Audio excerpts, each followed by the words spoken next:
Hey folks, I'm Chris and I'm your Commander Mechanic, here with another video. With Strixhaven released, I want to break into new commanders and see what I'm excited to play in this upcoming season on stream.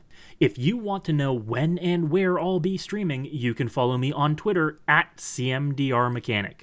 I'll play decks like this one all the time. Today, I'm hoping to break another companion. After everyone loved what I did with Gyruda, deck linked up top, I wanted to give a shot at another companion build. So I am pairing Lurrus the Dream Den, the companion that broke Legacy, with Killian Duelist from Strixhaven. These two are a match made in degeneracy, and we'll take a look at exactly how and why. First, let's look at our partners in crime.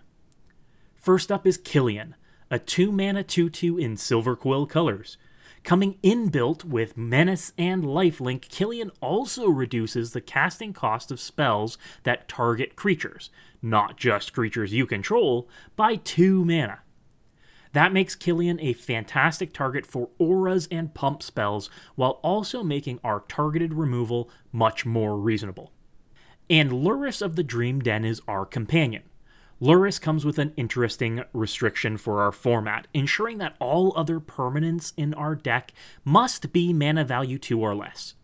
Lurrus themselves being a 3/2 lifelinker for 3 mana, when on the battlefield they also let us play a permanent spell mana value 2 or less from our graveyard each turn. So you see where this helps align our strategies. We can use auras to buff up Killian and our other creatures, and use Lurrus to recast them from the yard to get extra value. Win-win. Because of the lower casting cost we'll be using for our permanents and the roughly Enchantress-shaped shell we'll want to be leaning into, this makes for a perfect budget brew. We'll see what we can do with a $100 budget at the time of recording, less basic lands and the costs of our commander and companion. Let's start with the most important component of our deck, our creature base. This is going to be very important because we're going to be building our threats up because our base value is so low due to the casting cost restrictions.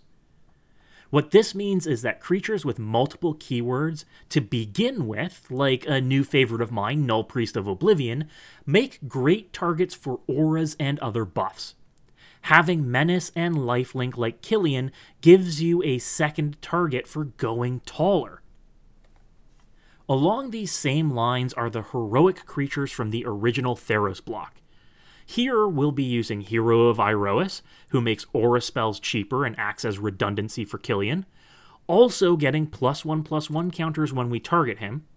Phalanx Leader, who gives our whole team +1/+1 counters when we target them with spells, allowing us an angle to go wide and tall. And Lagona Band Trailblazer is a perfect early threat with a big butt that can either go on the defense or offense once our engines start revving. We've also found room for great draw engines like Core Spirit Dancer, who can become a big threat on their own, and SRAM Senior Edificer. These two are going to be big values for us, and even with our casting cost restriction, a big source of keeping our hands full. For our auras, we want ways to get bigger. We're working with small bodies thanks to Lurrus's restriction, so let's use some tricks to turn them into threats. All That Glitters is an all-star, buffing our creatures based on the number of artifacts and or enchantments we have, as it doesn't count an artifact enchantment as 2 sources. With Killian out, it costs just 1 mana too. Too good to pass up.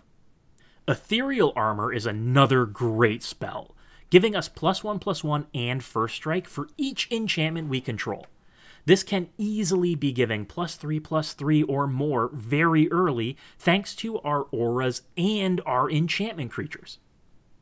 And Daybreak Coronet is a big one. With the condition that it can only enchant an already enchanted creature, for just 2 mana it gives +3/+3, First Strike, Vigilance, and Lifelink. We talked about building our threats, and in this deck, it turns a little creature into a bomb. We also have some auras that protect our creatures too. Kaya's ghost form can bring them back. Hyena Umbra gives them totem armor and can save a creature from dying. And Benevolent Blessing can be flashed in to give creatures protection from a color of our choosing. Now, I might have also included Phyresis as well. Our primary win con is going to be damage, so maybe we can make that a little bit more efficient with Infect. Maybe.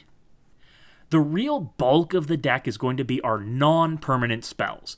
Since these aren't restricted by Lurrus's companion conditions, we can really take advantage of them. Larger spells that target creatures get the cost reduction from Killian, so this is where we have the higher end of our curve. Cards like Wretched Confluence, for instance, are a sweet spot. If we select the mode that targets a creature, it costs only 3 mana, and we can kill a creature while also drawing us 2 cards or regrowing a creature from the yard.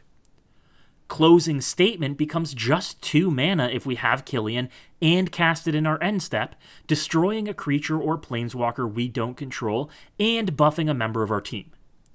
And Yawgmoth's Vile Offering becomes just 3 mana to reanimate a target and destroy an opponent's creature.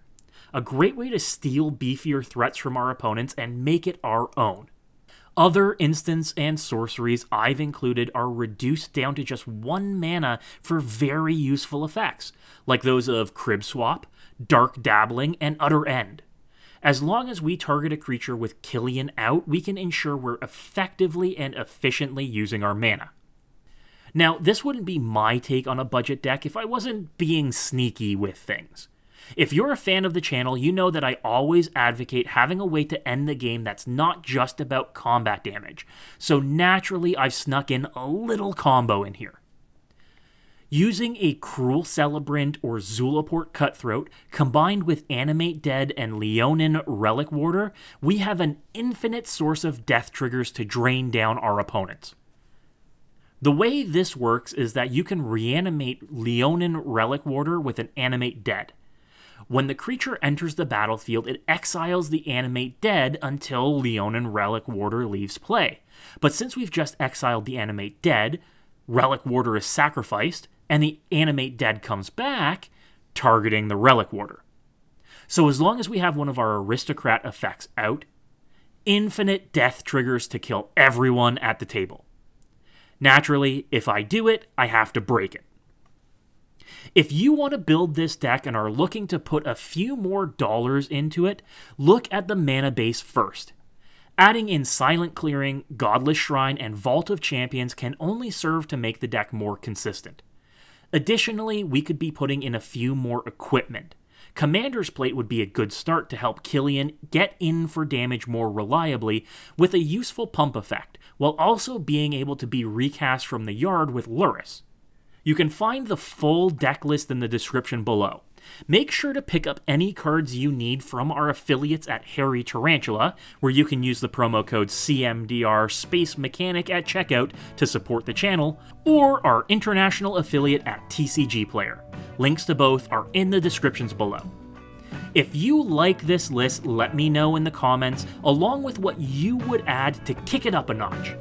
If you're considering building this deck, let me know as well. I love to hear how I've inspired people to try out new decks, or how I've gotten them into the format. Thanks folks, and as always, good luck and have fun.